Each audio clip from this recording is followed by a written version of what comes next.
Selamat sejahtera murid-murid 3H.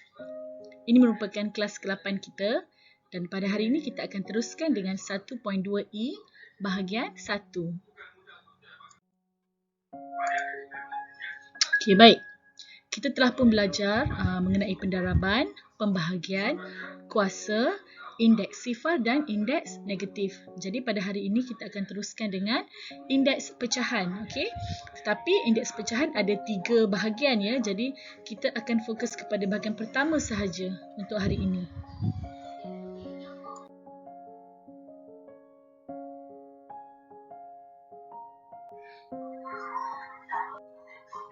Baik, menentu dan menyatakan hubungan antara indeks pecahan dengan punca kuasa dan kuasa.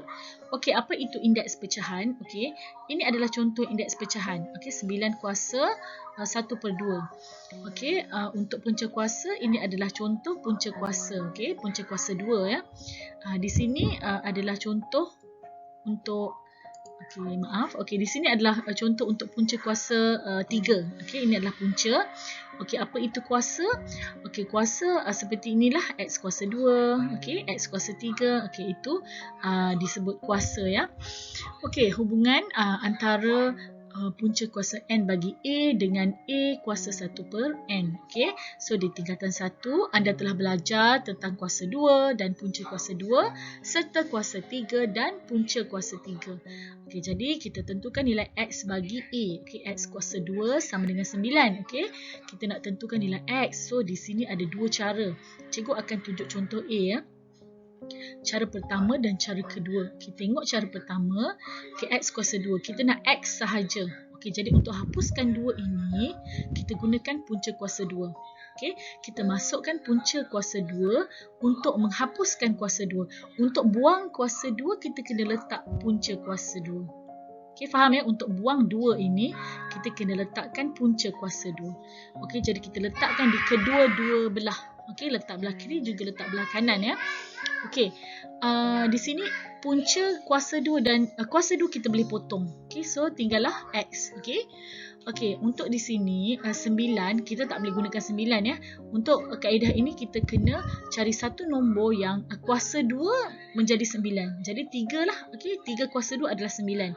Okey, kenapa nak kuasa 2? Kerana kita nak potong punca dengan kuasa 2. So kita boleh potong, jadi jawapannya adalah 3. Okey, ini adalah kaedah pertama. Okey, untuk kaedah kedua kita gunakan nilai salingan. Okay, apa itu nilai salingan? Tengok buletin di sini. 1/A merupakan salingan untuk A. Jadi 1/2 adalah salingan untuk 2. Okey, macam itulah 1/3 adalah salingan untuk 3. Okey, depends lah, kita ikut soalan. Jadi untuk A di sini X kuasa 2 sama dengan 9. Kita nak buang kuasa 2 ni, kita tak nak 2 sebab kita nak X sahaja. Dia suruh cari X sahaja kan. Jadi di sini kita letakkan salingan bagi 2. Jadi salingan bagi 2 tadi adalah 1/2. Okey, so bila kita darabkan dengan salingannya 2 dan 2 kita boleh potong. Jadi tinggallah X. Okey, sama juga dengan di sebelah kanan 9 ini kita tukar ke bentuk nombor yang kuasa 2. Jadi 3 kuasa 2 adalah 9 ya. Kenapa nak 2 juga? Sebab kita nak potong 2 dengan 2. Okey, salingan bagi 2 adalah 1/2 kan. Okey, jadi dah potong kita dapat 3. Okey, jadi nampak tak di sini nilai tetap sama. Okey, bezanya di sini kita gunakan punca kuasa. Okey, macam ni kita gunakan punca kuasa. Di sini kita gunakan salingan. Okey, apa kaitan kedua-dua ni? Apakah kaitannya? Okey, kita tengok ya di bahagian kesimpulan. Okey, so daripada dua kaedah penyelesaian bagi A tadi, cikgu buat A tadi kan, okey, untuk menentukan nilai X, didapati bahawa untuk punca kuasa 2 bagi X adalah sama dengan X kuasa 1/2. Okey, ini untuk contoh A. Okey, contoh B kamu boleh tengok sendiri nanti dalam buku teks ya. Jadi untuk contoh yang kita telah buat tadi, kita dapat satu generalisasi, iaitu satu kesimpulan di mana kita katakan punca kuasa N bagi A bersamaan dengan A kuasa 1/N. Okey, di mana A tidak boleh bernilai kosong. Okey, so kita tengok contoh seterusnya. Okey, contoh 1 ya.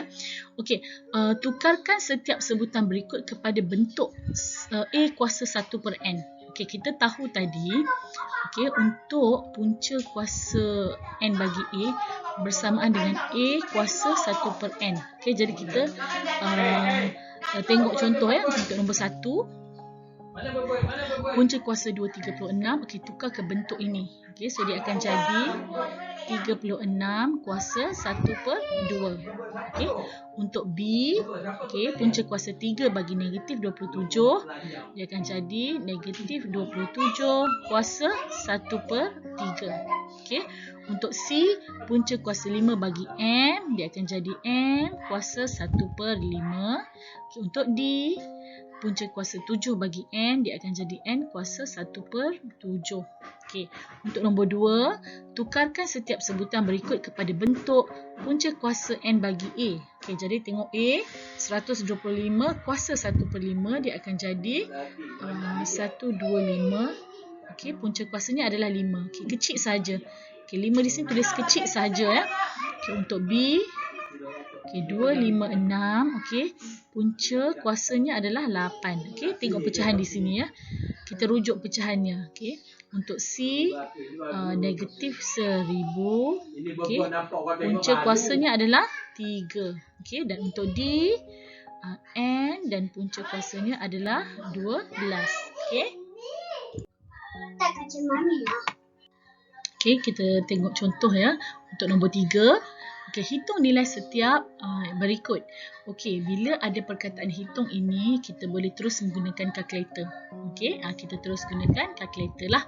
Okey, untuk A, okey, punca kuasa 5 bagi negatif 32. Okey, jadi untuk menggunakan kalkulator ya.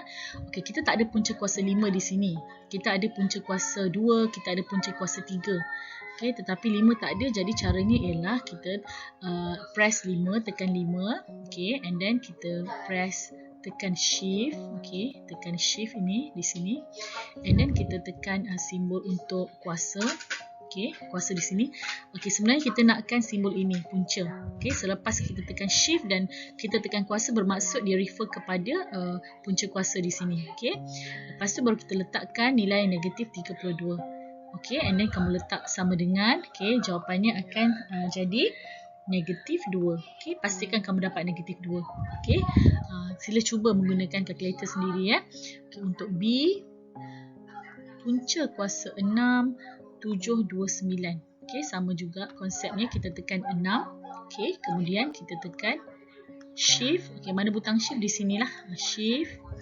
And then kita tekan kuasa sini. Okey, bila kamu press kuasa, dia bermaksud yang atas ni lah. Okey, sebab kita dah tekan shift tadi. And then letakkan nombor 729. Okey, and then tekan sama dengan, jawapannya akan jadi 3. Okey, jawapan akan jadi 3. Okey, pastikan kamu dapat jawapan yang sama dengan cikgu ya.